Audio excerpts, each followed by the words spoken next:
Greetings, fellow armchair Imagineers. Tiki here. And BlueDragonFive. And welcome to the Main Street Cinema, the show where we discuss the finer points of filmmaking. And Dragon, my god, this is the last podcast of 2017. Gasp! Yep, folks, that's right. I might be uploading some theme park footage over the weekend, but Dragon sent us to say we will be rejoining ourselves next week. We're going to take the weekend off for New Year's, but we figured the way to kind of end out the year would be to look into the future, to look at the movies coming out in 2018 that we're going to be very much looking forward to, very much holding our breath waiting for. So with that in mind, Dragon, we have a whole list here. We're not really expecting to get through the whole list tonight. We're expecting this to be 2 parts. Who knows? We might get through the whole list, but basically I don't want to rush things, and I also don't want to make this a 3-hour-long podcast. So we're going to go an hour and a half here, folks. We're going to go an hour and a half, see how far we get, and then just kind of go from there.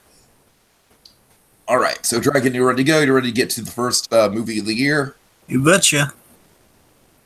Okay, let's start. Dragon, you definitely kind of take the lead on this first one here. Gotham by Gaslight. This comes out in January, right? Well, I mean, it comes out digitally. I hate when they do this. It comes out digitally in January. But for me, it comes out in February.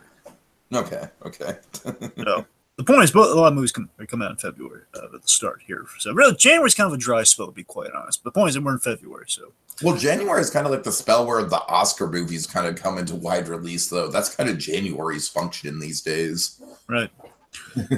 Oh yeah, so Gotham by Gaslight. This is one of the original if not the first, it's definitely one of the earliest Elseworlds stories that DC made, and this is very highly anticipated. It's basically Batman meets Sherlock, right?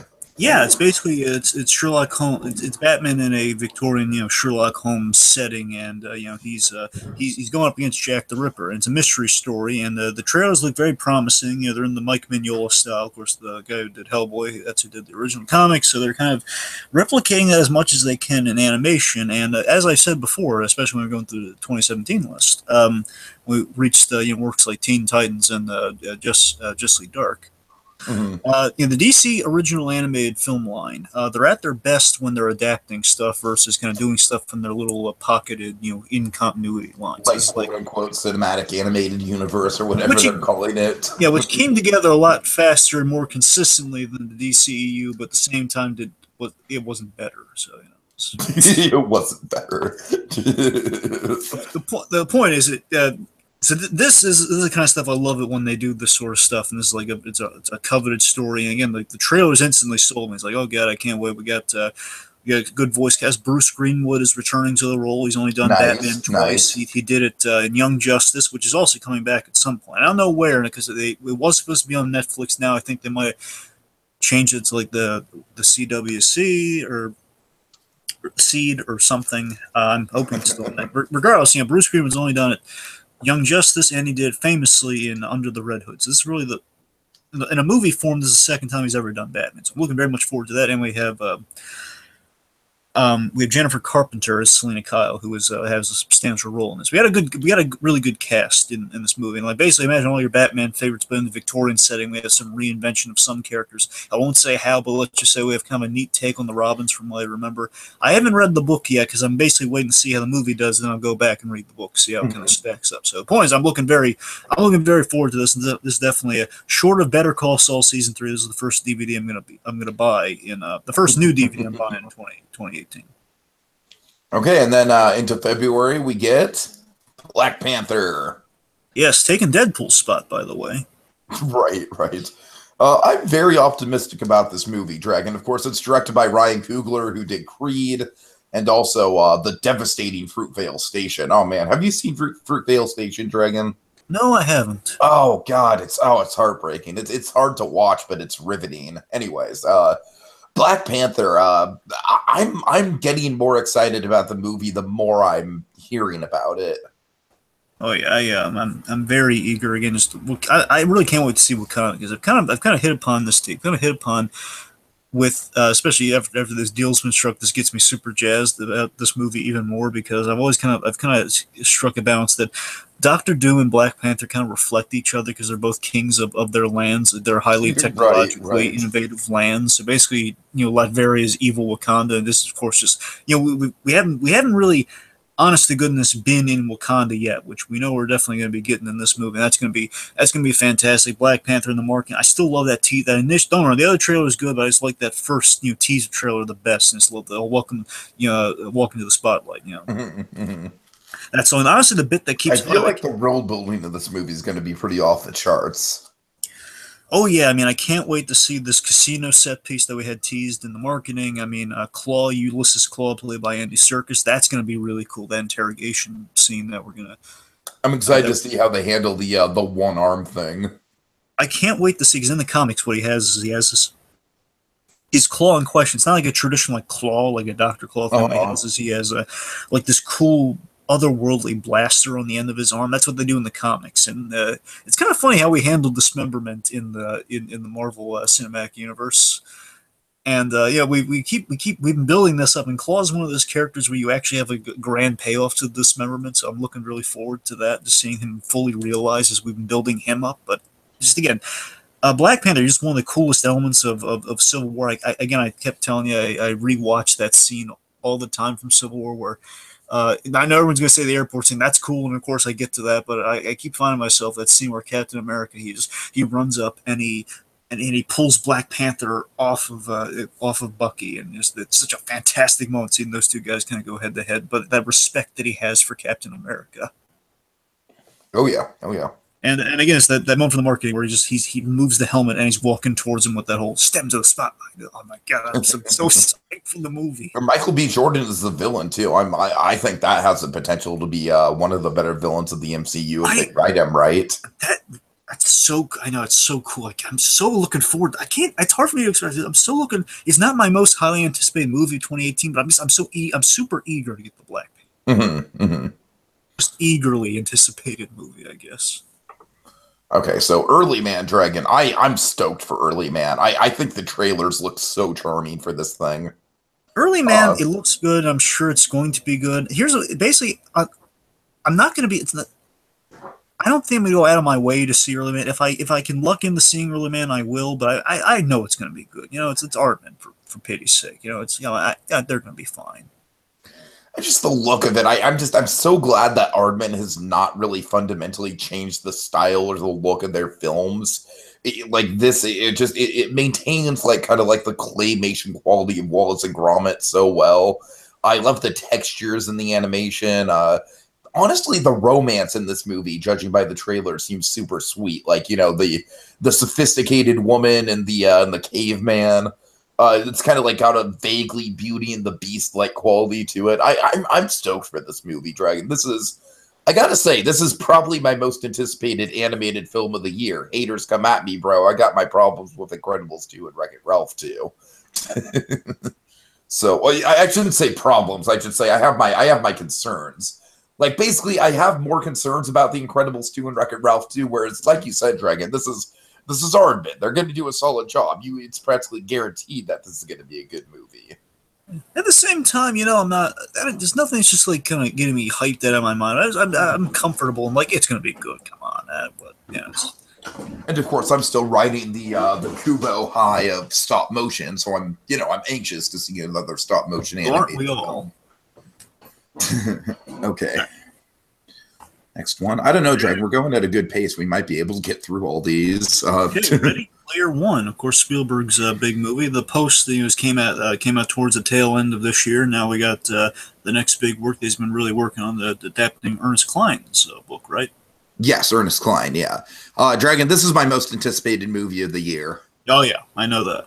I'm stoked for this thing, especially because it's I have been wanting Spielberg to make a movie like this for so long. I am sick of Spielberg using the whole, the whole political intrigue drama as a crutch for his storytelling. I'm sure they're good movies, but they just don't hit the same level of magic that other Spielberg movies have. And honestly, Dragon, I thought the BFG was a good taste of that. You know what I mean? I thought the BFG was kind of maybe this is just coming from someone who was a fan of the book, so I see what Spielberg was going for with the BFG, but that movie got to me, and I think this is definitely going to be the same way. I think Spielberg knows he knows what he's going for with this book. He understands this book. I can already tell that from the trailers.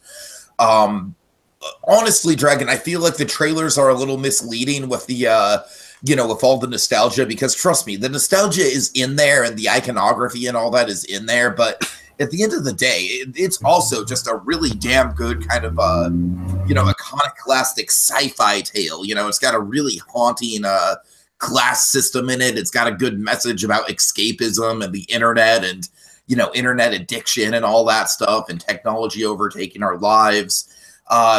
And also the characters, the casting, of course, Olivia Cooke being the big standout. Also, Mark Rylance. Mark Rylance, fresh off of Say It With Me, Dunkirk. Mark Rylance kind of playing like the video game equivalent of Willy Wonka. Simon Pegg's in there as kind of like the Steve Wozniak type. Dragon, there is one character in the book who's my favorite character in the book. He's the sidekick to the main character. His name is H, after the letter H. And I have not seen any marketing for him. I have not seen any casting for him, and it scares the crap out of me that they just cut him out of the movie entirely. So I hope that's not the case, Dragon, but look for a character by the name of H. Because if that character shows up, I'm going to be happy. If he doesn't show up, I'm going to be sad. All right. What do you have to say about Ready Player One? I mean, Ready Player One, I'm going in kind of fresh. I mean, I know it's good because I remember I saw the. I know it. I have a feeling it's going to be good. I can't really explain it because I remember Ernest Cline in the Atari Game Over documentary. And I got a good vibe off the guy. I got a good vibe off the kind of. But I think he's in tune. He's been to my local bookstore. Yeah, I think he's in tune with kind of the how important kind of or that nostalgic sci-fi is, and I get it. And the whole Willy Wonka video games thing pitch. You can give me the elevator pitch of that. It instills confidence in it, I think. So I'm looking forward to it. I'm definitely going to see it. Honestly, the reason it has me, though, at the end of the day, the reason I have to check it out, to be quite honest, is Iron Giant and DeLorean. Yep. That's the hook. That means whether even if I wanted to see it or not, the Iron Giant and there's a DeLorean as seemingly a main vehicle, at least one of the main vehicles for the movie. I mean, I got to check it out for those two reasons. So it has me regardless. I'm open for the best. All right. Next up, we have the New Mutants. Oh man, Dragon. I gotta say, out of the three X-Men movies we're getting this year, I'm sorry, Dragon. I'm looking forward more to this than Deadpool 2. Come on! I'm excited about Deadpool 2. I'm excited about Deadpool 2. Don't get me wrong. This is new, though. And Dragon, I'm a horror movie guy, all right? I'm a horror movie junkie. Yeah. And this movie is essentially X-Men as a body horror movie. And I love that. And I feel like ever since the very beginning of X-Men with the Bryan Singer X-Men movies, we've been getting body horror elements of that. Like even the worst X-Men movies, like X3, we have that horrifying segment at the beginning with young Angel trying to cut off his wings, as a kid. And that is the kind of stuff I'm sort of hoping for this movie. Look, I'm gonna warn you. I've just heard discuss this with some people, and there's a chance. I'm just warning you of the chance. It could just be a marketing. I mean, this thing could win me over, maybe not win you over. So I mean, we'll see how it goes. But there's a chance they might just played up the horror movie element in a trailer, and then we got to get more trailers to kind of really judge this. So that's the thing. I'm kind of like, all right. I'm just saying, X-Men and horror kind of go hand in hand with me. I feel like body horror has always kind of been a part of the franchise. Sure. All I'm saying is New Mutants for me, the marketing has really not sold me so far. It depends. If we get a really good trailer, I might change my tune on it. But right now, I'm not compelled to see New Mutants at all, to be quite honest. Really? Oh, I'm surprised. I'm just saying, I'm not thrilled. Again, unless I hear like really good reviews, or again, mainly if I get a trailer that sells me a little more. Because these are X-Men. Wolfsbane's in it. I'm not a huge Wolfsbane fan. I'm not really invested in it unless I was expecting. The reason I'm a little let down by it, to be quite honest, is I was expecting Laura I was expecting X-23 to be in this movie and kind of the New Mutants. I think she might still be in this movie, though. I think they're just kind of hiding her. That's the thing. I mean, That's my theory. Again, look, all I'm saying is I'm not sold yet, but I'm not ruling it out. I'm just saying so far, I'm kind of like I have like a question mark next to it. Like, all right. I'm ambiguous. Well, like I said, I totally understand that the horror movie thing could just be a gimmick. Yeah, like a marketing gimmick. I totally get that, but if they stick to landing on the promise of that trailer, I'm kind of sold on it. I do like there is an insurance thing in place though with Deadpool, is the fact that Deadpool's kind of doing, because remember Deadpool was introduced in New Mutants. And with that said, I mean I like that it seems like Deadpool 2 is going to be doing kind of a kind of like in case this one flops there, or in case this one doesn't hit the mark. Let's say not flops. That's a bad way of putting it. Let's just say in case this one doesn't hit the mark, Deadpool has like the real New Mutants. Speaking of Deadpool, you're really gonna chance not seeing a Deadpool cameo in this movie by not going to the theaters? Come on, I know this. You're really gonna take the risk? Deadpool's not gonna be in this movie. Come on. I don't know. Is this rated R? Honestly, I don't know. I mean, you said he originated from the comic. He did, but again, I think Deadpool already has has his own. There'll be a lot of mutants in Deadpool. Okay, if you heard that Deadpool showed up in New Mutants, would you go see it? Yes, I would see it if I heard Deadpool show up. Yes, all right. I would be compelled. I would have no other recourse but to see the movie. Tiki. Yes. yes. Okay. All right. Next up. Okay, here we go. Drake, we're not skipping ahead on this, right? I just want to make sure. I'm sorry? We're in the right order with this, right? Yes, yeah, we're fine. Yeah. Okay, just making sure. Dragon, this is kind of like collectively like the median most anticipated movie between the two of us. Like the movie that you and I are collectively looking forward to the most. Absolutely. Again, like it's the big one, folks. It's the big one. That we're all pins and needles for the culmination of those 10 years in the Marvel universe. Mm-hmm. It's gonna be a spectacle. It's gonna be big. It's gonna be again kind of the end of it's getting to the end of. Well, I mean, it's the big spectacle of Phase 3. Mm-hmm.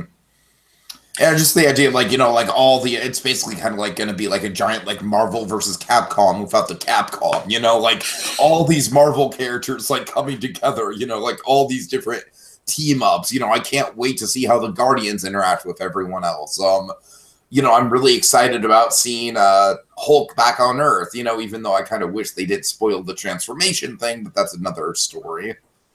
Right. Honestly, the real question I have going into this movie is just how much movie we're getting, because there's that question of, are they going to like reveal that the title for the fourth one is Infinity Gauntlet, and then we're just right.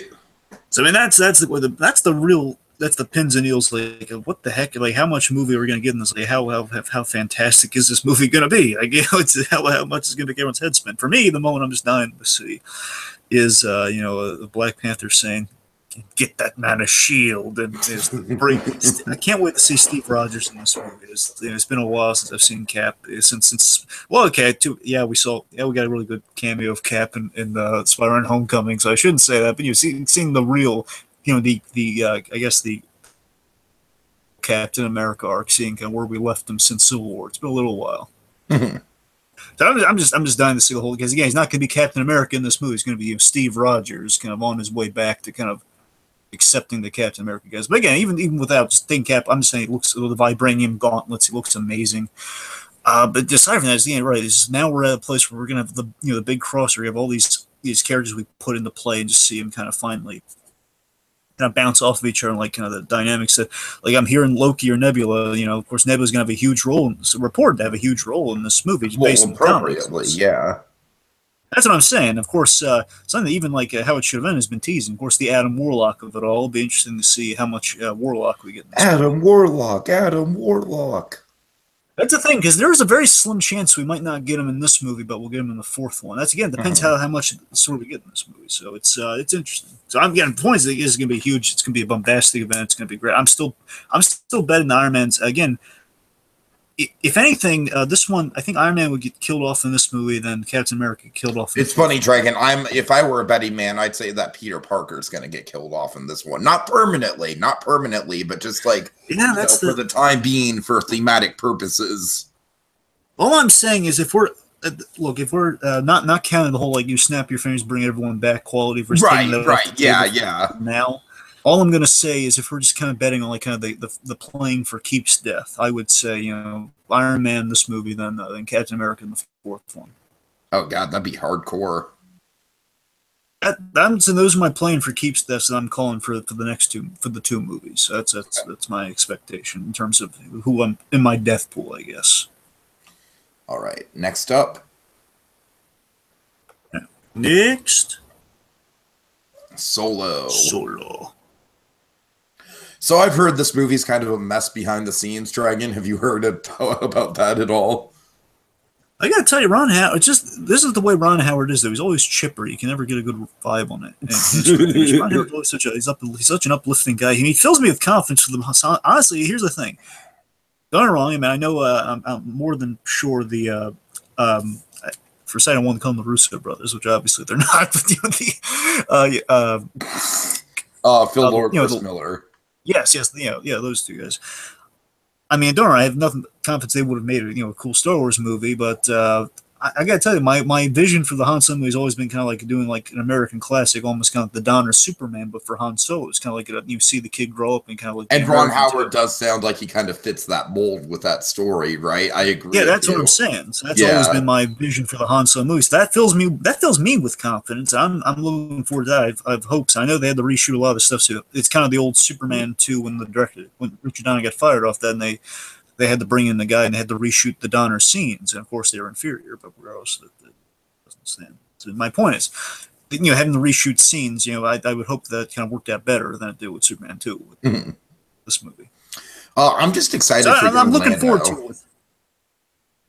Yeah, that'll be cool. And again, I'm dying to see that scene. One, the introduction of the gold dice, and secondly, the bet for the Millennium Falcon. I want to see him lose that Millennium Falcon and give it to Han Solo. And of course, the Kessel Run. We need to see the Kessel Run. Tiki, I'm going to say that you're going to hear a huge uproar if we don't see the Kessel Run. Oh, I know. I have a feeling a lot of the movie's going to take place on Kessel. I have a feeling that Kessel's going to be like the main planet in the movie. I'm looking forward to Woody Harrelson in this movie. Yeah, we'll see. It just depends on how they write him. Sure. Okay. All right. Next up. Deadpool. Yep. Dragon, look, I'm definitely looking forward to this movie, but obviously you're the bigger Deadpool fan. You know all the ins and outs of the character in a way that I simply can't. Like I don't have the time to become a historian on Deadpool the same way you are. So it's not 75 years. It's only 25 years you need to become familiar. Okay, yeah, but you're an encyclopedia on the guy, all right? I don't have the time to devote to that kind of knowledge, my friend.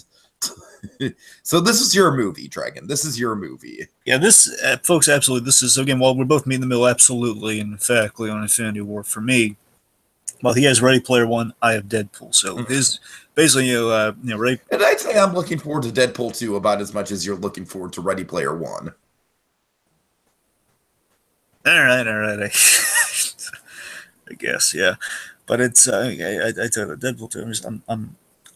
It's the one I'm the most hyped for. The new deal. Honestly, I've gotten so ready for Deadpool 2. It's after I've seen the first John Wick movie finally. Of course, the first John Wick movie there was an uncredited director that was the producer, David Leitch. He's the guy directing Deadpool 2, and he essentially directed the action stuff from John Wick 2. That fills me with confidence for Deadpool 2, even more so than I already was, because that's the only thing that made me concerned for going to Deadpool 2 was the whole the loss of Tim Miller.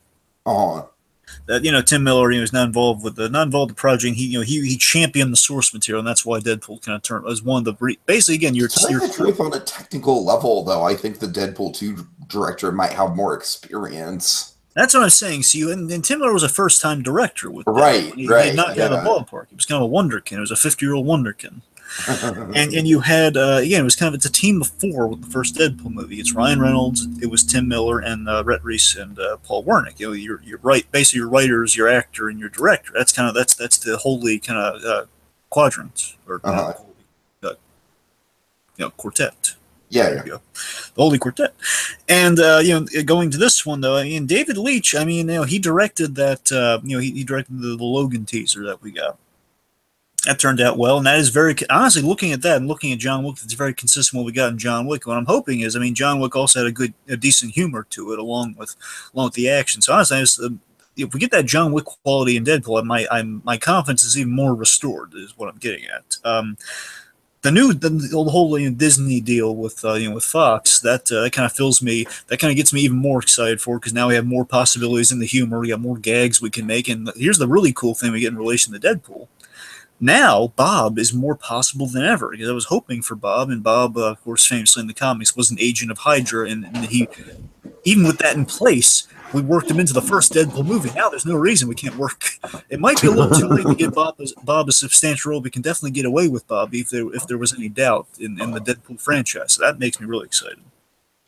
Bob being Deadpool's sidekick, for those who may not be aware. The main question I have going into this movie with Cable in the works is how much time travel we're going to get in this movie, because Cable does bring time travel with him. And that's the thing, because I'm kind of going in this movie like I'm kind of hoping for some Back to the Future kind of hijinks in a way. Like kind of some alternate timelines and stuff like that.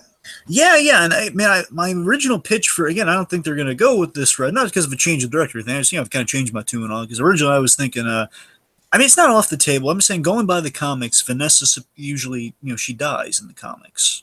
Mm-hmm. And I always expected originally with Deadpool, with the sequel of Deadpool, because the fact, we kind of gave Deadpool a happy ending, which I applaud the first film for doing, which is unexpected. It was a really great happy ending, is that she would get killed off, and it'd be a little bit of drama with the Deadpool search. I always applaud when they could do the drama amongst the comedy there. And you would have, she dies, and I imagine Deadpool using his time travel buddy. I always imagine the premise of Deadpool 2 being, Cable comes back and... like a time machine style premise.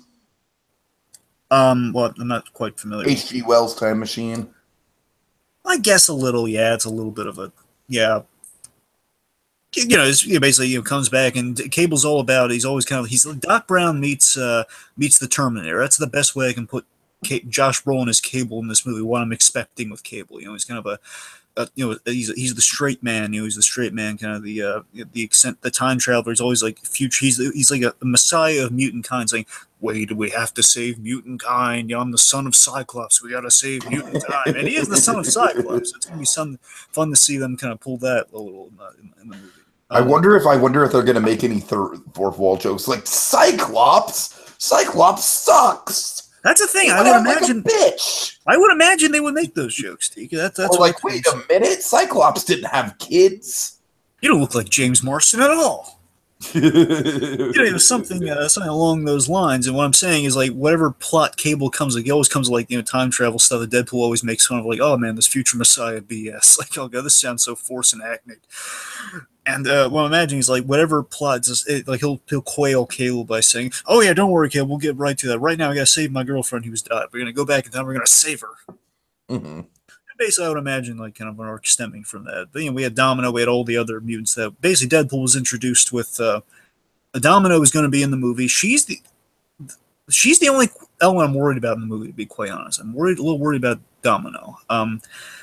I don't mean like she's not going to tank the movie by any stretch, but she's the only element that I'm not 100% sold on. She's the only one that's it's not the traditional Domino I'm used to. I mean, but then again, I'm looking at it like Domino did have like kind of the big poofy hair in the original appearance. So I'm getting more and more won over with Domino, but I still have not gotten anything over. We haven't gotten a full-fledged Deadpool 2 trailer yet. So I think honestly, when I get a trailer, I'll be more. I'll find out how I feel about Domino. Okay, yeah, I can see that. So I'm excited for the movie, looking very forward to it. So Deadpool 2. All right. Yeah, worst case scenario, it could be Ted 2, and that would be like end of the world stuff. Oh god, that would be sad. So that's what I'm saying. That's the worry that's my worst. That's the thing's going to keep when the movie's like a week or so out. Those are the thoughts going to keep waking me up in the middle of the night. Oh god, what if it's Ted 2? So that's what I'm dealing with next year with Deadpool 2. I'm going to be all excited. We go, oh my, Tiki, it's going to be fantastic. And then, oh god, right. What if it's not? Okay, so Incredibles 2. Incredibles 2, yeah.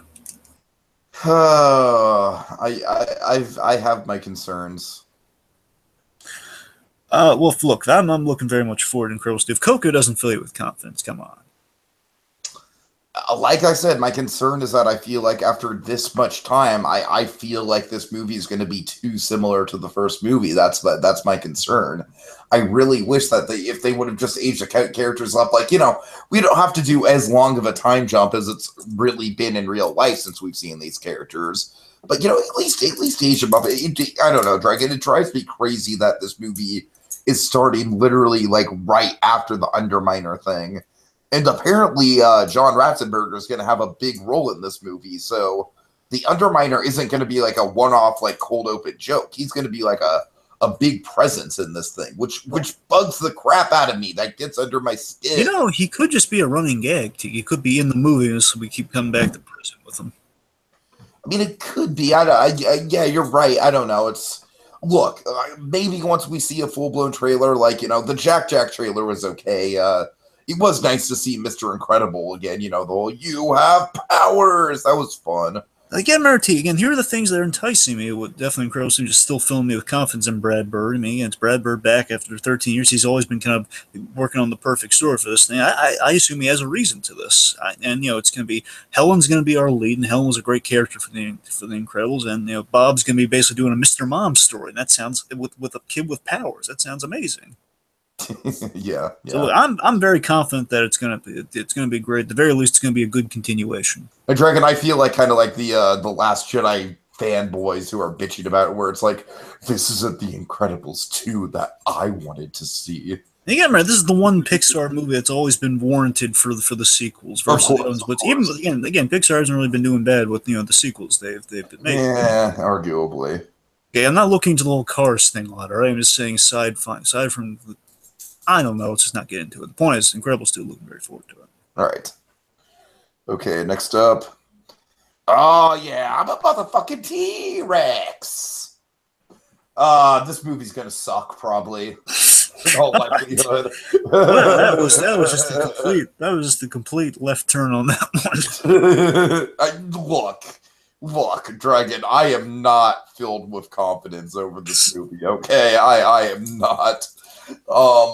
But that's the thing. That's my whole strategy, Dragon. I'm going in with dirt low expectations.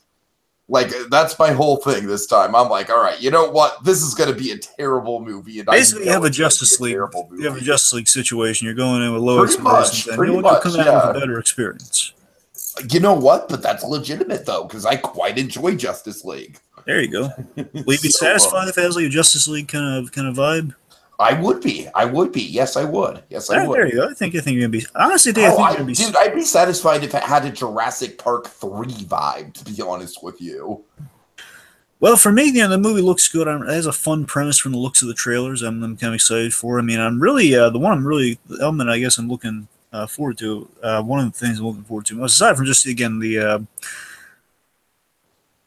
Well, I mean, it's all the Chris Pratt stuff that we kind of put. I always go back to the first Jurassic World. He cuts the line under the Jeep to kind of mask his scent. I always love that. I always love that moment from Jurassic World. I'm looking forward to more moments like that. But I'm really looking forward to the B.D. Wong of it all. That's what I'm really excited to see him. What we're going to do with Dr. Henry Wu in this movie. Yeah, we'll see. We'll see. So again, look, and also it's a solid cast too. Last I checked, because we had James Cromwell. He's in there. He's going to be like a friend of Hammond's. Of course, Ian Malcolm coming back. Although, granted, Dragon, I'm worried that the Jeff Goldblum thing is going to be like a 2-minute cameo, and that's it.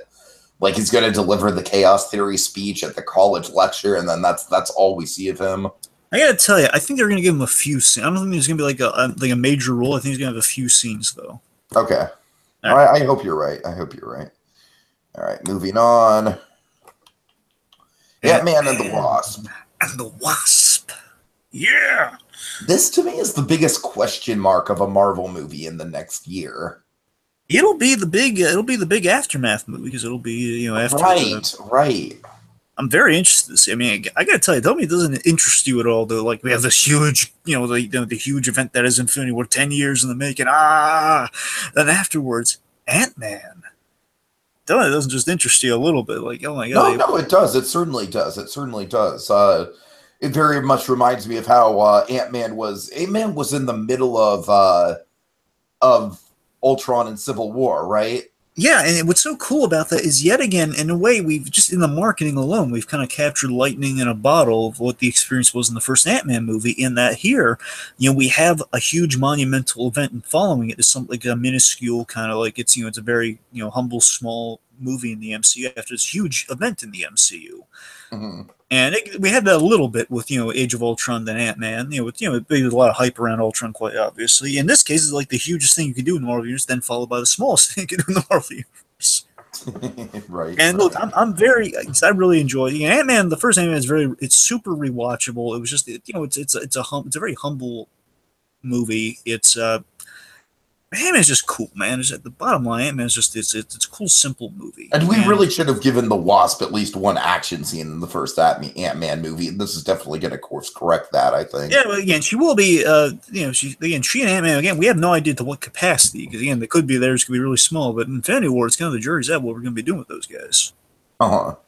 But regardless, this movie, the details we do have about T, all the details that we've gotten about this thing, they've been sparing, but all of them have been really, they're doing kind of a corporate espionage thing. We're bringing in the Ghost as the bad guy, and that's cool. The Ghost is like all about corporate, espionage, because the Ghost can phase through things, and we kind of see a little bit of phasing with the Vision, so that's cool. Could be based on some Vision tech. I don't know. Right. We have Lawrence Fishburne as Bill Foster, and Bill Foster, he turned into essentially. I don't think they're going to do this with Lawrence Fishburne, but he turns into essentially a giant man. He turns into this character called Goliath in the comics, who used the pin particles to become a giant.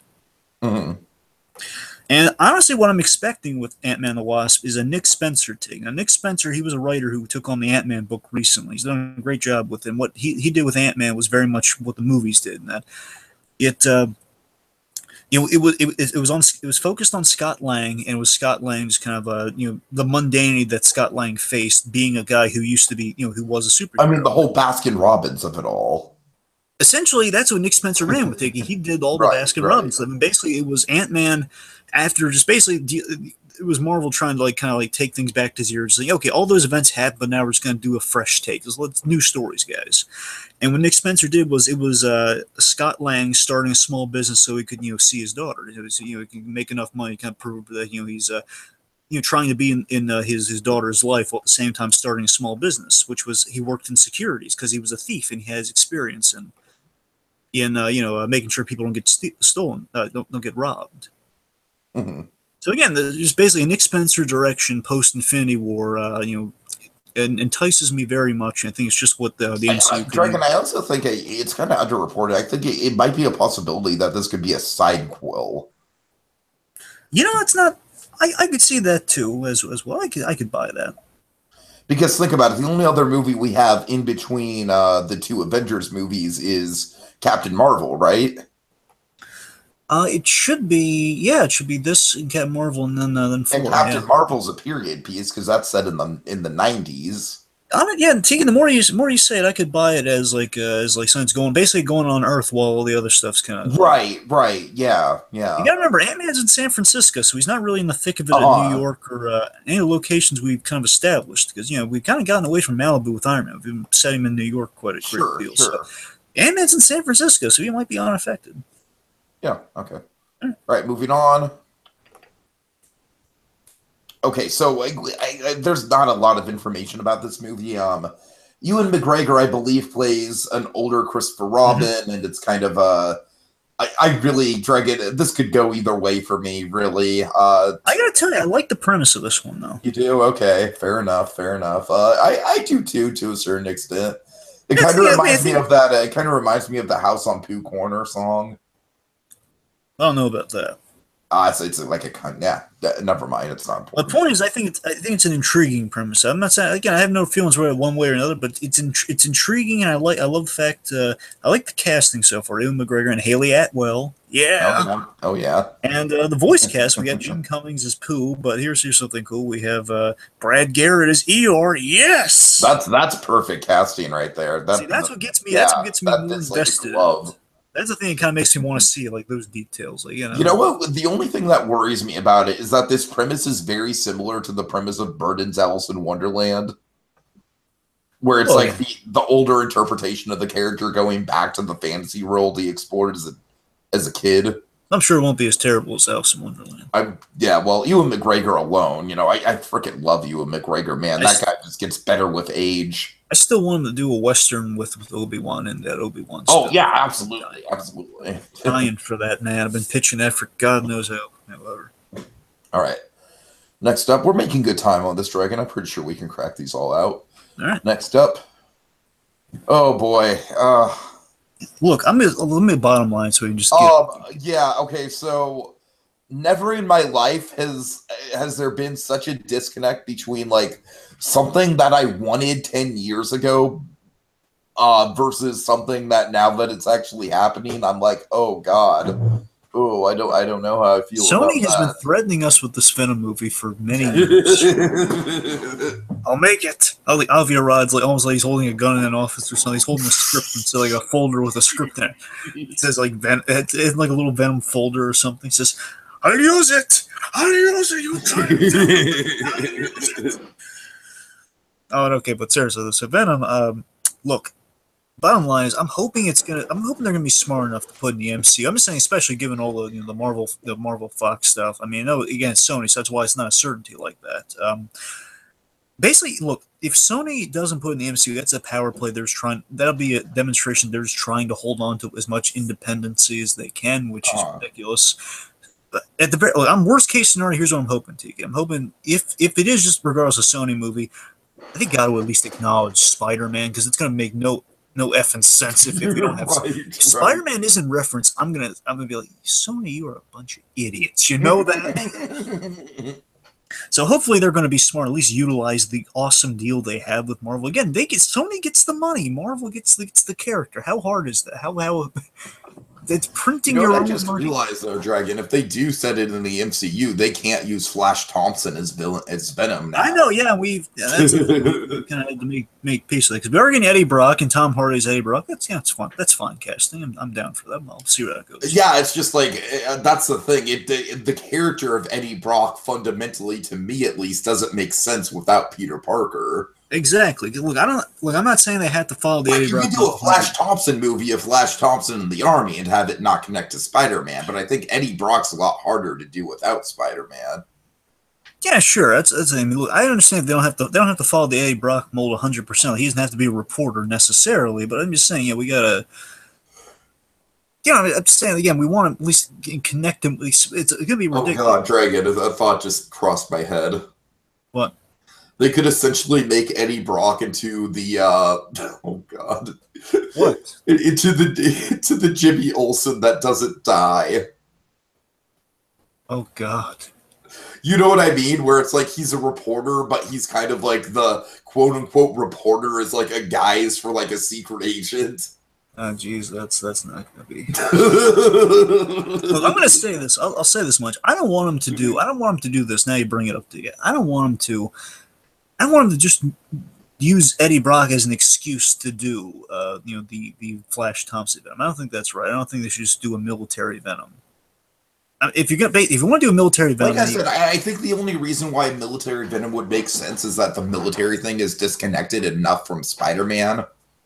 That's what you're right about that, but I'm just saying again, defeats the point of like you shouldn't even call a movie Venom at that point because that's like stuff that's done to Venom years later. That's not you gotta own the original. If you're gonna if you use Eddie Brock of all people, you gotta own like the Spider-Man Eddie Brock of it all. Last thing I'm gonna say about it is that the one thing that gives me hope with the Venom movie though is that I would hope they bring him back to write another draft. But I mean, we do have an original Venom movie draft. I don't know how much of this is going to have much bearing it's going to have. It's done by the Deadpool writers, by Rhett Reese and Paul Wernick, and they've consistently done good writing work on other movies too, like Zombieland. So, what I'm saying is they have at least they probably have a good script. I'd like to think would be a reason that maybe this particular Venom movie is stuck around because it might have had a good script. I don't even know if the script's available to read. That might be something to look into.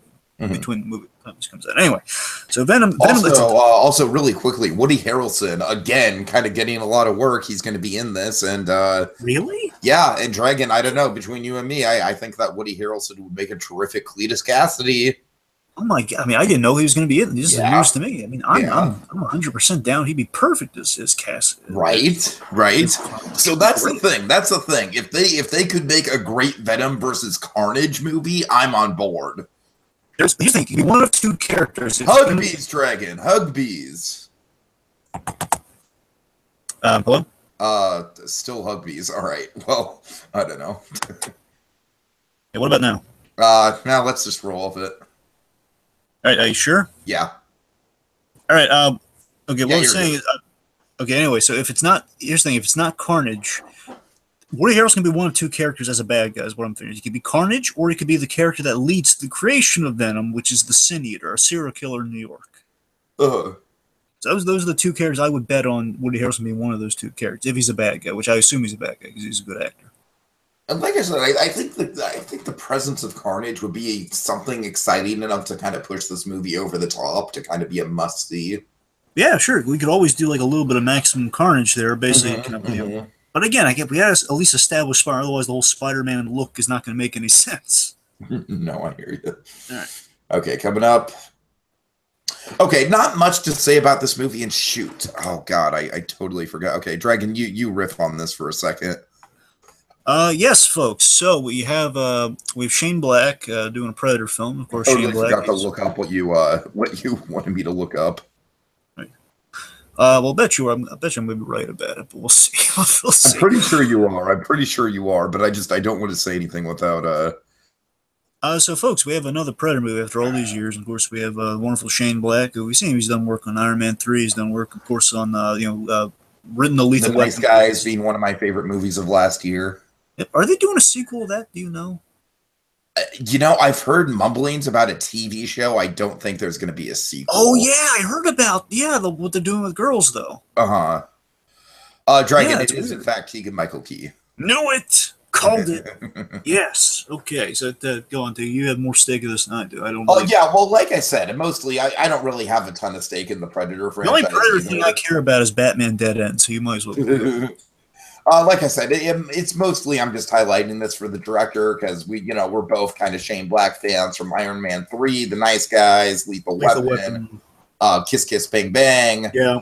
Whole slew of stuff. Very talented guy. Can't wait to see what he does with this. Because basically Shane Black is one of those guys where if his name's attached to a film, I'm going to go out and see it no matter how I feel about the franchise he's working on.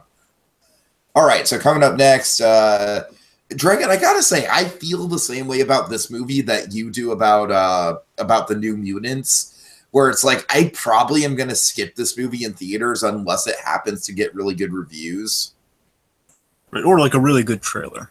Yeah, sure. Or really, well, I mean, to be fair, the X-Men Apocalypse trailers were decent, but then I think you got a point there. Yeah. Well, you did eventually see that one, so I guess the same as. Yeah. Are you happy that I eventually saw that one? Well, yeah, no, not really. So, I ruined my birthday over that one. Right.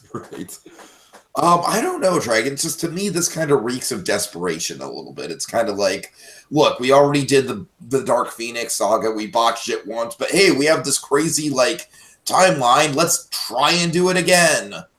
There is one. I mean, this is the follow-up to Apocalypse, right? We're using roughly the same cast. Yeah, it's the same. From what I hear. Yeah, which again is that's one of the reasons why I'm kind of skeptical about it. Now, again, the X factor to consider here is how much impact the deal might have on this, because there is I heard something about a lot of the X-Men actors having a contract renewal with this new deal. So, Jennifer Lawrence might be kind of in for the long haul with this, which of course may negatively impact the Mystique. Unclear. Here. I'm trying to think. Well, yeah. Well, I think it's supposed to be this one. I heard, again, Mr. Sinister has ties to Jean Grey, so Mr. Sinister finally might make his appearance in this movie as the antagonist who kind of puts things into play. But then again, we're having the Shi'ar, so I'm unclear how many liberties they're going to take, because it seems like they're trying to follow the books on it, which is something that has always been kind of critiqued about the story. We never follow the direct story on this. We never. To be fair, it involves going in space with aliens, with the Shi'ar Empire. That's why they go. The point is, it's going to be an ambitious one if they do this, but it sounds like they want to do it right off the page as much as they can. All right.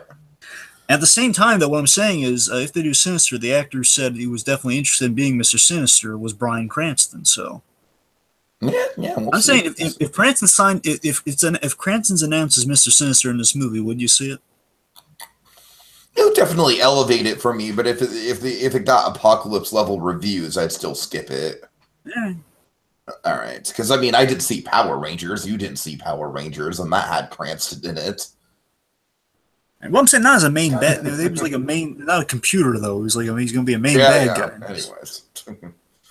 Okay, next up. Okay, Goosebumps Horrorland. Really, really quick, folks. Not a lot to say about this one. I'm just stoked to see Horrorland.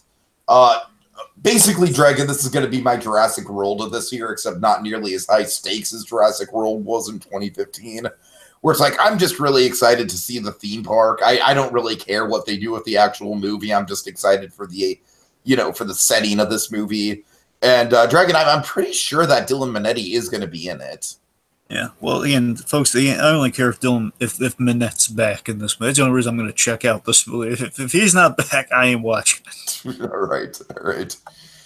Okay, Dragon, I think this image looks horrible. The movie might be good, but this image is horrible. Is this an official image? Yep. Are you serious? This is the official image? You want to know what the tagline is? What's the tagline? He gets meaner. He gets meaner. Yep. What does that even mean? Well, it means that the Grinch that you're looking at right here, the little kid Grinch, he gets meaner, Dragon. I'll tell you this, Tiki. I'm going to hope that oh, wait. No, not again. Yep. Because initially, see, when I saw this, they didn't learn their lesson. They didn't hear the criticism, like the one big criticism about the live-action movie. You see, here's the thing, Tiki. This is the first time I've ever seen this image, folks. By the way, so that's why I'm. No, this image is this is legit, Dragon. So here's the thing: when I first saw this, the poster, I think. Well, I'm going to assume it's a poster because you said there's a tagline. So Well, again, looking at this image, my initial reaction is that it's. I thought it was like a cartoonier take on what the Grinch looks like, and I was kind of processing. But then when you revealed that tagline, he gets meaner, and looking at it does look very kid-like, and it's like it's coming into place like how horrible decision this seems to be. Yeah, the actual adult Grinch stuff, for all we know, could be very good. Yeah. But just all the little kid Grinch stuff, I'm getting Lorax flashbacks, Dragon. That's the thing, because I don't know why I'm so optimistic about it, but here's the the fact that Illumination, they've announced 3 Dr. Seuss films they're in the process of making. And I was optimistic about those films when they were announced. Because, we have this, Cat in the Hat, and then the one that has me most interested in it. Honestly, even if these two don't pan out, this third one might have the most potential for girls. Because I hear it's supposed to be a Dr. Seuss biopic, but done in animation. Uh-huh. I assume done in animation, which would be very fascinating to see a biopic done or a documentary, but most likely a biopic done in animated form, which would be fascinating. But Sure. So my point is, again, I guess I was optimistic because of that end point and just kind of looking at these. But this, I'll tell you, this is really shaking my confidence on it.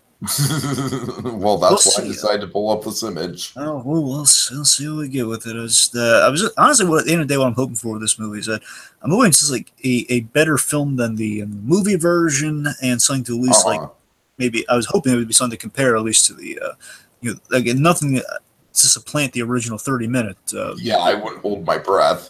Yeah, I know that. I'm just saying something that you could at least say, okay, well, there's an alternative. There's a Grinch movie in case you wanted to check that out. Versus it's it's not the. All right. Okay, next so up. That's a bummer. Yeah. This, however, is not a bummer. It's WreckIt Ralph 2. Yeah!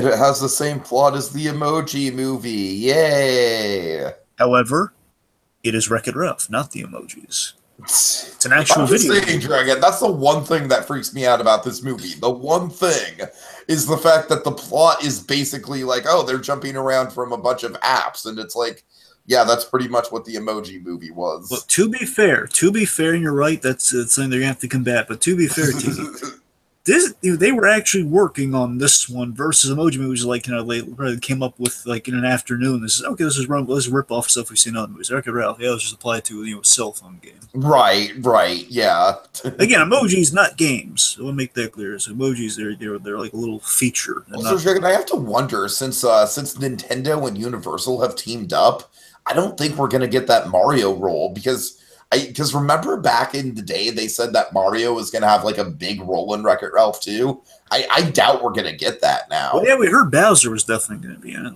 Wait a minute, we saw Bowser, so they had some Mario rights.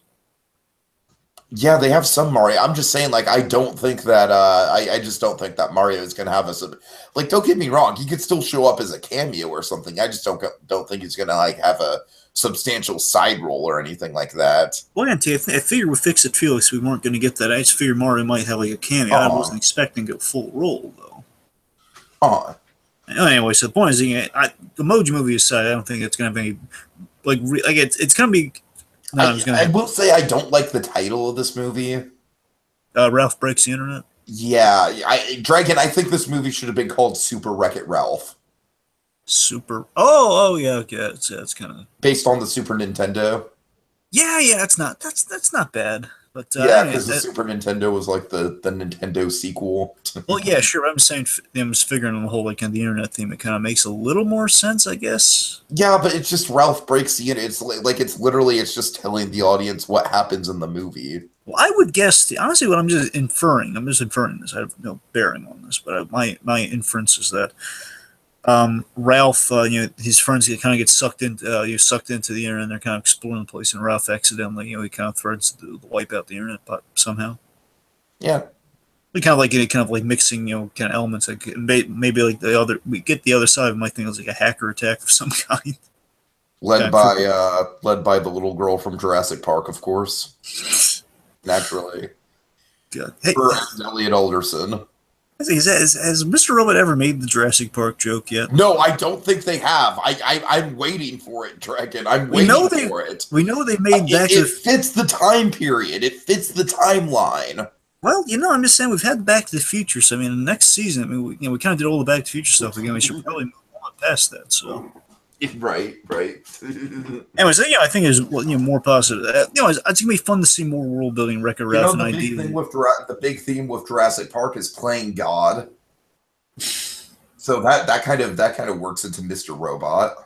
Anyways, okay, end of the day, Wreck-It Ralph. I just love the world building, Wreck-It Ralph. Hopefully, we're not going to be. I think they've learned their lesson. Not going to get landlocked to like a place or two, and we're going to actually go to a lot more places with this one. So that makes me excited. So. Okay, next up, getting towards the end here.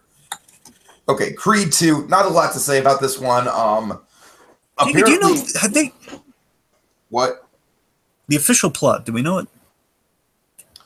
We have the official plot yet? All I know is that it's inspired by Rocky IV. Right.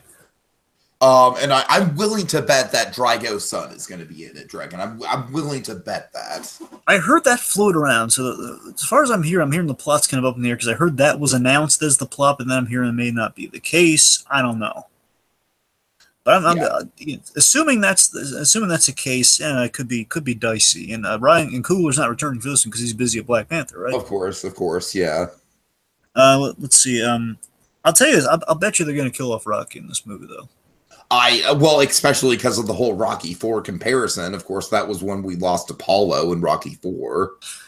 Yeah. And of course, I mean, the one thing I do look forward to is this kind of Creed kind of going up against the family that killed his father, though. It's going to be kind of... Oh, yeah, for sure. And I'd love to see Dolph Lundgren again.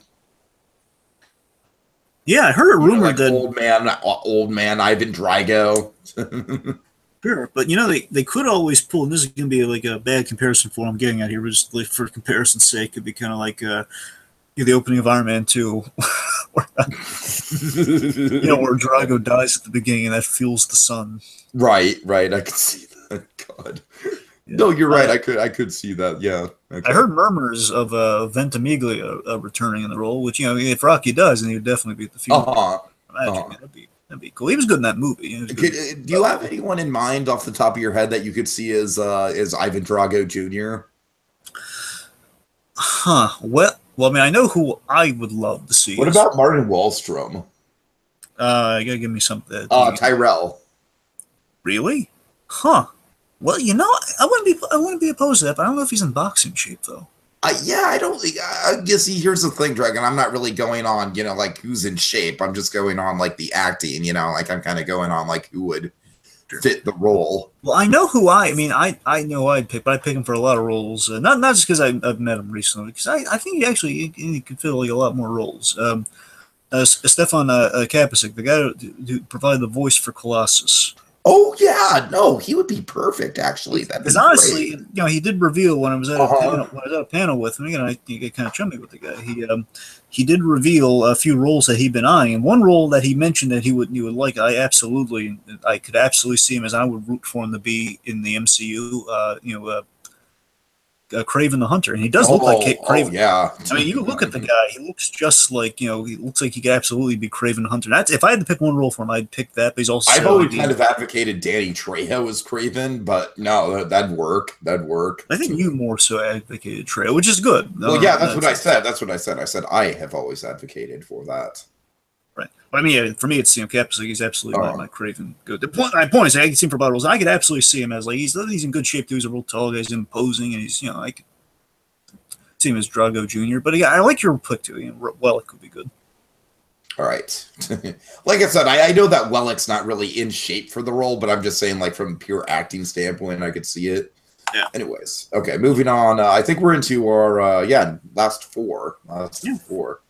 Okay, Spider-Man Into the Multiverse, I think it's called. Spider-Verse. It's and this is a concept that's been this is from the comics, so that's why they call it the Spider-Verse. This is where we look.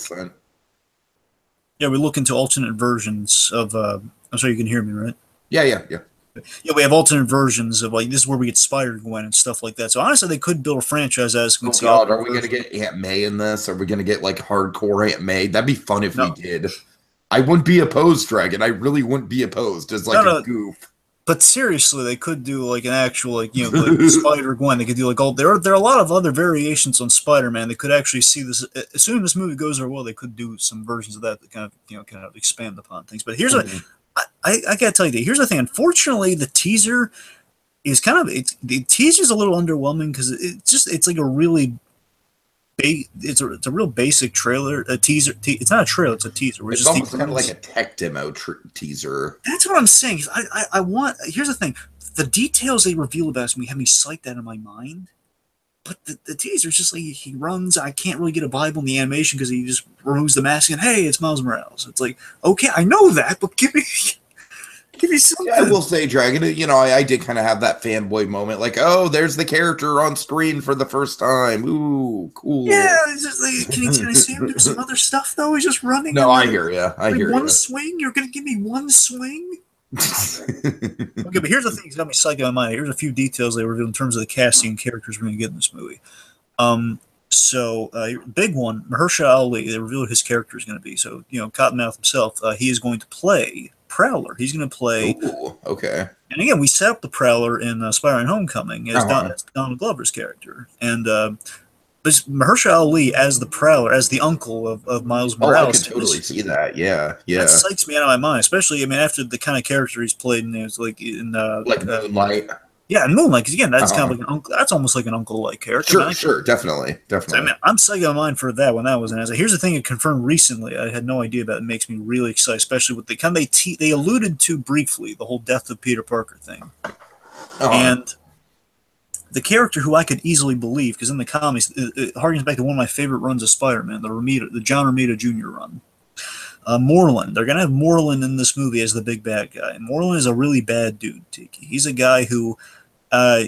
He's kind of like he's a vampire, but he's not your conventional suck the blood out of the guy vampire. He's a really horrific kind of almost Victorian vampire. He's really you gotta look into him, but he's gonna be the big bad guy of this movie, and he's a guy who in the comics he's always almost killed Spider-Man. He's that tough. He's that this is the biggest powerhouse Peter Parker's ever faced. So I could buy that in this version, instead of having Green Goblin kill Spider-Man, they had Moreland kill Peter Parker, and that's why Miles Morales in this is stepping up to the plate.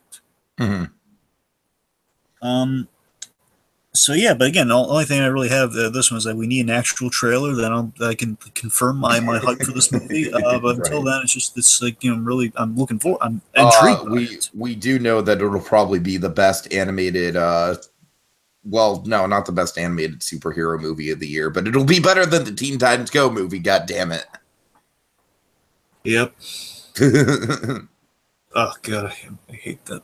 I hate the fact that that's in existence. So I much. know you do. Why? And it has like a stupid title too. It's the Teen Titans go to. Oh Go god. to, Oh it's god. like go to the big screen, go to Hollywood, some BS. Like I hate it.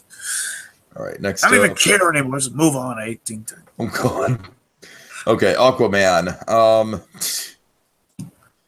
Promising director, but I don't know. Aquaman was kind of a bit of a miss in Justice League, I thought. Look, I'm open to Aquaman impressing me. I just like because it has a really solid cast.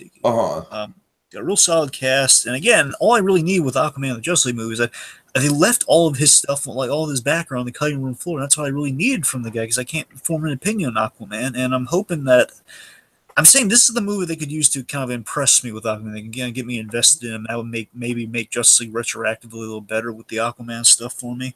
Mm-hmm. So this movie needs to make me love this take on Aquaman. And here's the thing: I found this. I just hope he's less bro-y than he was in Justice League. I have a feeling we're gonna. Here's the thing: I'm dying to get in the Aquaman movie too. This is what I loved in the take that they're kind of vaguely basing the bro-y Aquaman on. It was less bro. It was more kind of stoic. But my point is, I really wanted to get into the whole this is a guy who was raised lovingly in like a seaside town by his father who was a lighthouse keeper, and a guy dealing with the death of his father, and then he learns that he's Atlantean. That's the Aquaman story I care about. Yeah. Like the kid who grew up like Superman, and his father dies, and he's kind of in a real bad place. And then he learns, oh my god, I'm secretly the king of Atlantis. Like I said, James Wan, he is kind of the only reason why I have any faith in this movie at all. He did the 2 main Conjuring movies, Dragon. He's done his wheelhouse is horror. So honestly, I'm not really sure how he does with action because I didn't see the Fast and the Furious movie that he directed.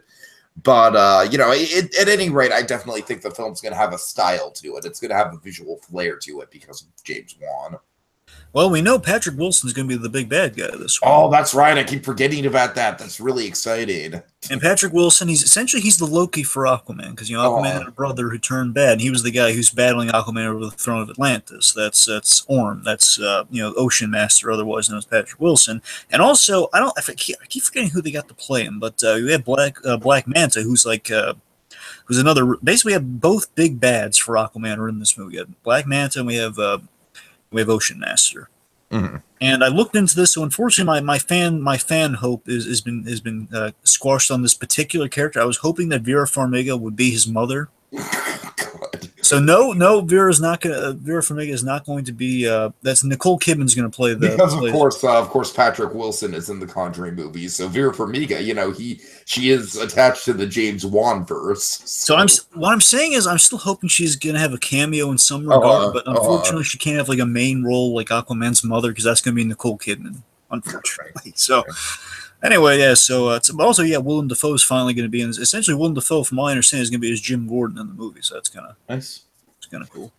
Okay, next up, Dragon, we have, speaking of Elliot Alderson, we have Bohemian Rhapsody. With a mustache. Just look at this picture, man. This is, to me, Dragon, this is far and away my most anticipated biopic of 2018, which is why I put it on here. Kind of dry. It seems like a dry spell for some biopics this year. Yeah, well, far and away, this is the one I'm most looking forward to. I think this is going to crush it. I really do. Oh yeah, it's I'm very likely to be checking this. A lot of my friends are definitely they're Queen fans. So I'm gonna check it out. I've enjoyed Queen's music. I'm not a fanboy, but it's like, hey, I like the music. I'm with you too, Dragon. Like, I enjoy their music. I'm not like a huge fan of them or anything like that. But I like Malik, so I'm definitely in it for Malik. Right, I am too. I'm in it for Malik, and I'm also in it because this guy's life is fascinating in its own right. Like, it's the kind of life where it almost kind of like writes itself as a movie. The fact that he struggled with AIDS and everything else, and the homosexuality in the 80s, and just kind of like the brash nature of his music, kind of how he was a game changer in terms of like what a rock and roll frontman was like. Just his life story is incredibly fascinating. So I'm stoked for this. I really am. This honestly might be my second most anticipated movie of the year overall after Ready Player One, if I'm being honest. Well, again, Infinity War also, so yeah. I know Infinity War, I know, but the thing, like, I just think, like, just on a pure, just, you know, like, I don't know, you know me, Dragon, I love me a good biopic, and I know you love you a good biopic too, but, I don't know, this one just based on the stills that we've seen, Dragon, just based on the stills, I think Rami Malek, like, he might be a front runner for Best Actor next year. I'd say it'd be great in 2018. Speaking of biopics, if they kind of surprise me like they did like with this year with Professor Marston, I haven't seen it yet, but I'm still hopeful at some point to see it. But regardless, the fact that just kind of came out and it was great from what I hear. I love that they kind of pulled that again, but with you know, the Bill Finger story. You know. Oh, that'd be great. Of course, with with Clark Gregg as Bill Finger. Yes, Clark Gregg as Bill Finger. That's I'd be pulling for that. Well, Dragon, there's actually a surprise biopic coming out for me, which is kind of part of the whole, you know, the Tiki's horror corner that I threatened you with. There's going to be a biopic based on Sarah Winchester of the Winchester Mystery House. Are you familiar with that story at all? Not really. Nope. Okay, well, I won't bore you with the details, but it's a crazy haunted house in California I've been to a couple times. I'm stoked for that. It's technically a biopic and a horror movie at the same time. So, all right. Anyways, folks. We come to the last movie. I don't know. I don't want to say I'm stoked for this, but I think this movie has a lot of potential. It's Mary Poppins. Hey there, rat. Seriously, Dragon, how much chemistry? I love how much chemistry Dick Van Dyke and Yondu have, and that how it should have ended thing. Bye, Mary Poppins. Don't stay away too long. It'd be great if they somehow if they could, again, Disney's not thinking this way, but I mean, again, it's not like a Deadpool viral market. Oh, Michael Rooker is going to show up in this movie, Dragon. I guarantee you. It's going to be a cameo, but he will be there. I would be shocked if he wasn't. Well, I'm saying if they didn't do that, you know what I'd love them to do? I don't think Disney would ever do it, though, but it'd be great if they did kind of the Deadpool viral marketing where you could have basically Michael Rooker be the main spokesman of the movie. Oh, God, yes. Oh, my God. Yeah. Oh, man. Oh, God. Oh, that's great. So, you know, look, I'm not just really... Yondu being the main spokesman of the movie. Just Yondu's ghost from Guardians Mission Breakout. So I mean, look, I don't really have a dog in this race for Mary Poppins Returns. Okay, here's the thing with Mary Poppins Returns: it could be awful, but I feel like the stakes are in this where I feel like the bases are loaded for this, where it could be something special, especially because of Lin-Manuel Miranda, and also because the source material I feel like just lends itself to sequels. The one thing that kind of has me interested in the movie, though, I mean, the one thing is I'll watch this eventually. I don't know if I doubt I'm going to see it in theaters unless the trailers or the reviews are really up there. I remember like there's like this one teaser that announced Emily Blunt as Mary Poppins, and it was like the way they shot. There was like a quick little thing where just like Mary Poppins Returns and Emily Blunt, and basically like she flipped up the umbrella, and looked at. I don't know, the color saturation, the way she was dressed, everything, it looked just like, the Mary Poppins vibe. Uh-huh. I mean, that really piqued my interest. I was like, yeah, that's really well executed. So it's, I don't know, that thing kind of has me like raising an eyebrow, like, oh, there might be some potential here. Yeah, and of course, Dick Van Dyke is back playing the son of the guy who owned the bank in the first movie. Right. So looking forward to that. Like I said, Dragon, just at the end of the day, I feel like whether or not this movie is good kind of rests on if they decide to go in the direction of sort of adapting more of the P.L. Travers source material. I'm not saying it has to be a beat by beat adaptation of one of the sequel books or anything, but I'm saying there's a lot that they could do. Hell, even the Mary Poppins Broadway show has a lot of like side stories and stuff that were in other books. And so that's kind of what I'm expecting from this movie. I'm expecting this movie to kind of continue with the legacy of the film. Obviously, the first Mary Poppins, one of the best Disney movies ever made. This is in no way, shape, or form ever going to top that movie ever. It's just impossible. It's like, you know, it's an impossible task. It's just, you'd be asking far too much of this movie to do that. But look on the bright side. You know what we should be really excited for? We should be really excited for next year, and they're going to do a biopic on the making of this one. Oh, God. Yes. Who would you cast as Lin-Manuel Miranda? Oh, jeez. I mean, come on. I've only really seen Curb Your Enthusiasm, and that wasn't a flattering portrayal. What about Diego Luna? Look, I don't know if anyone else is gonna be down for that. I'm sold. I like the role. I mean, again, I don't know if he's quite musically gifted for it, but you know. Gwendolyn Christie is Emily Blunt. Okay, that's kind of a step too far there. Come on. All right. This is going off the rails. Okay. So that's about it. Dragon, any final thoughts on this year as a whole? You know, look, on the year as a whole, I'd like to say that 2017. Look, it's been a rough one, folks. There's no way around that. 2017's been a rough one. It's been a rough one in terms of in terms of real life. I would say it's been a great year for movies, though. Yeah, it's been a great year for movies. Yeah, it's been a great year for movies. But honestly, it feels like what I'm kind of hoping for is that it's kind of an opening act for a year, and that 2018 is going to be, with the Infinity War and Deadpool doing the whole Ready Player One, all of these movies. I hope that 2018 is just going to be like all the crap in real life everyone has dealt with in 2017. Folks, we know that was hard. It was a lot of depressing stuff, a lot of crappy stuff. We gave you some good movies, but that was all kind of like a little opening act. So that's the preparation, that's the training, if you will. That's the prelude for the bombastic movie, cinematic catalog we got ready for you for 2018. We're gonna reward you for all, you took the stick, now we're gonna give you the carrot, folks. You're gonna have such a good time in 2018 in cinema. All right. I'm definitely stoked for some of the big risk takers this year, like Ready Player One and Dragon. I'd say my top three are probably Ready Player One, Bohemian Rhapsody, and honestly Mary Poppins Returns, oddly enough, because Infinity War is just kind of a sure thing, Dragon. Look, it's a sure thing that movie is going to kick ass, but I'm more excited about the movies that are taking risks this year. I'm more excited about the movies that are kind of like, a bit of a gamble. And that's why I'm excited for New Mutants as well. Although, New Mutants is definitely the one where, that could definitely backfire in my face. That could easily be a lousy movie. But, overall, I really don't think 2018 is going to be as strong of a movie year as 2017. Just because 2017, folks, we did our big ranking extravaganza podcast.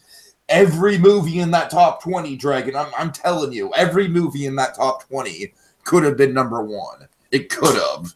So, I don't know. I don't think we're going to get that far in 2018, but I'm still very much looking forward to a lot of these things. There. All right. I'm Mary Poppins, y'all!